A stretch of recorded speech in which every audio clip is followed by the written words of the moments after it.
Hey, what's up, everybody? Thanks for tuning into Action Media Reviews. Delivered today from Hasbro Pulse, Tiger Force Duke and Ram Cycle. So I enjoyed the Tiger Force and Python Patrol sets a lot. I'm not old enough to really have had the original Duke or the original figures from that Repaint set. And I know a lot of people give shit to Repaints, but Tiger Force and Python Patrol were special to me when I was a kid because I was old enough at that point to get those figures, and I really enjoyed them a lot. So we're going to open this up, take a look. The box is fantastic. I actually like the artwork splashed across the entire cover of the box, and I do wish there was a window, but hey, whatever, who cares now? The artwork makes up for it, unlike with Marvel Legends. So on the back of the box, you get a breakdown of everything that you get inside, and a photo of the figure in action. That might actually be a digital render. But regardless, I'm going to display the figure loose and probably sell that Ram Cycle because I just don't do loose vehicles or anything. I do have a set that I'm keeping sealed and will put into a Collector Pods case whenever they release one in this size. So let's take a look. The overall box is a little bit smaller than what the Breaker and Ram Cycle or the Baroness and Cobra Coil Cycle were. So those were actually, those two boxes were the same size, and this one is a bit smaller. But they could have condensed it down even more had they included the footlocker into this tray. It's the same depth, and all they would have had to do is extend this out maybe an inch, and it could have set right in there. Nice little display with the figure and the motorcycle tied in with the paper ties. Let's go ahead and get him clipped out here. I was never a fan, really, of the plastic trays just because of how sometimes the way they held the figures, you would get warped legs, you would have different issues. So what's going on here? We're gonna have to clip this one here around the chest. Careful not to catch any of the plastic on the figure. Get him off to the side. Looks like we have 1, 2, and 3 for the Ram Cycle, and it comes right out. So all of the other accessories are in the footlocker. That is cool. I really like that background a lot. I like the new Tiger Force emblem too. The new Tiger Force emblem looks great. So the handlebars are, what's going on here? So I'm assuming, yeah, okay, so those will move independently and you can kind of straighten everything up here, but the handlebars do move with the wheel, and I believe that was also a feature of the original Ram Cycle that came with Breaker. The tires are rubber. Got some nice paint apps. I really like the World War II styled. That's more of a shark mouth than it is anything to do with a tiger, but the Tiger Force paint scheme, I like it. I think it's cool. The motorcycle will not stand up on its own. You could probably get it balanced, but it would take a little bit of effort. So it's not going to display just standing up on its own. There's no, hey, you know what? I'm wrong. There's a kickstand. There we go. Yeah, just pull the kickstand down, and here it is, freestanding on its own without the sidecar gun thing. So I'd totally forgotten about that, and I believe that was a feature on the Ram Cycle that came with Breaker as well. Yeah, that just pulls out here and kind of position that straight up and down, and you've got the stand for the bike, which looks great. Let's move on to the figure before we open the footlocker. This is a V1 Duke repaint. So we've already gotten the figure, but this is a 100% repaint. I'm glad that they kept the blonde hair. If you remember, or if you have seen the 1980s figures, the original Duke had blonde hair, but the Tiger Force figure had brown hair for some reason. I guess maybe he dyed it. Didn't make a whole lot of sense to have Duke with brown hair in one repaint, but blonde hair in the other. Yes, I am aware that I sound absolutely terrible, and that is, I guess, part of this whole getting over the flu thing. It seems like the more I talk, or the more I'm up and about, the more my voice just seems to kind of go away, and I sound like I eat 10 packs of cigarettes a day. So the figure's cold. I'm not going to do too much articulating here. I like the black knee pads and shin guards. Those are pretty neat. A lot of people prefer the classic laced up boot style, but as I've said before, with the original lineup in the classified series, I liked the more sci-fi aesthetic to the figures, with the body armor and the gold and the different colors. I've always been more of a fan of the sci-fi aesthetic in G.I. Joe than what I have just a straight military. But this is a very militaristic looking figure. And then you have someone had commented before on on a Facebook post I'd seen about why does he have one guard on one elbow. Well, that would technically be for prone shooting. If you have one elbow down that you're leaning on, that's what that guard would be for. Just a neat little tidbit there. You see the Tiger Force paint app on the brown pants.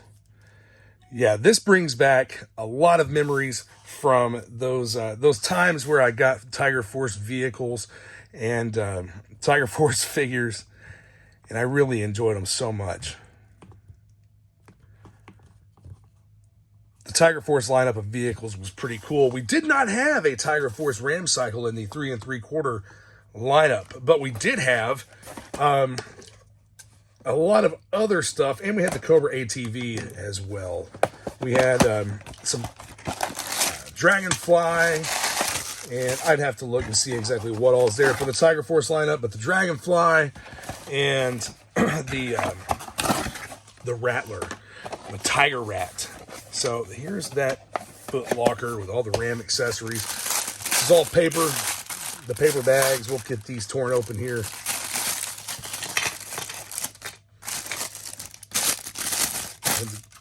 Yeah, the minigun that sets into the little two-piece housing. The minigun done in red. This looks like the same pistol that comes with the Viper figures. Don't really care for that. They could have chosen a better, more realistic handgun for him, I think. The backpack. Now, this backpack is awesome. You have the original style backpack for Duke with the trenching tool, your canteens on the sides. I wish that trenching tool came off. It's the only thing I don't like about it is the fact that the trenching tool doesn't come off. The cardboard should just slide right off here. There we go. For the Gatling gun, the standalone Gatling gun, the one thing they did not include with this is the oversized ammo can right here. Not sure why they didn't include that. And something else that's really cool that they've done, the original style greased gun that came with Duke in 83 and that came with the original 88 Tiger Force Duke. You also have that port there on the end for blast effects. Come on, Hasbro, let's release a standalone blast effects kit or accessory pack. I think that'd be great. I do like that gun a lot. And that's pretty much it. That's all that came in this. I was expecting, I don't recall there being anything about it, but I was expecting at least the extended ammo magazine here for the Gatling gun, for the minigun. But figure out how to get it set in here. And how does it go? Let's look on the back of the box. Yeah, I've got everything just kind of thrown around here. So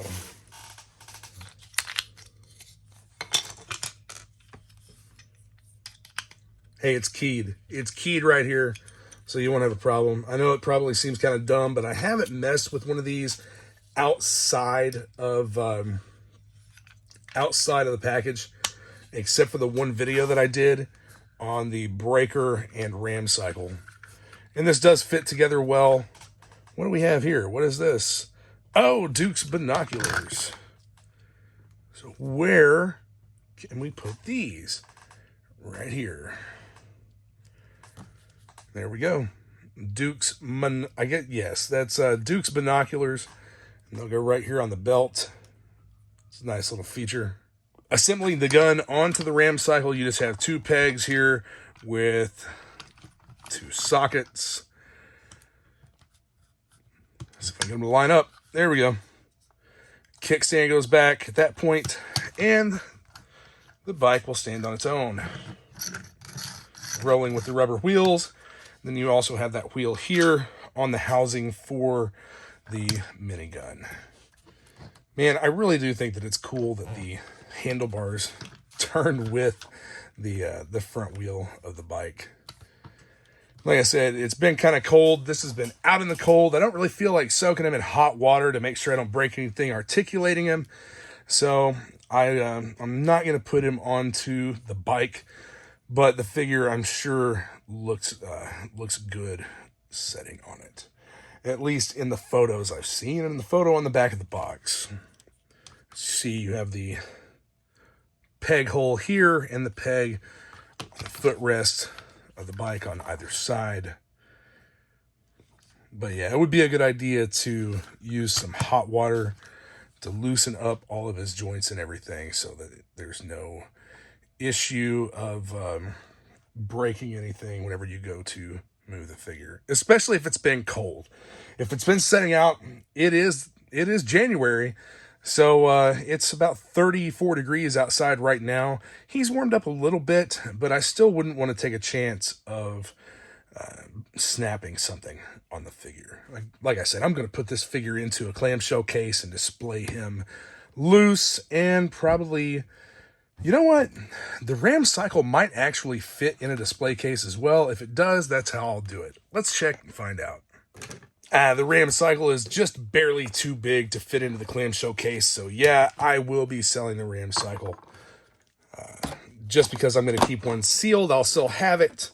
Hell, I don't know. I might put it in some kind of other display case or something.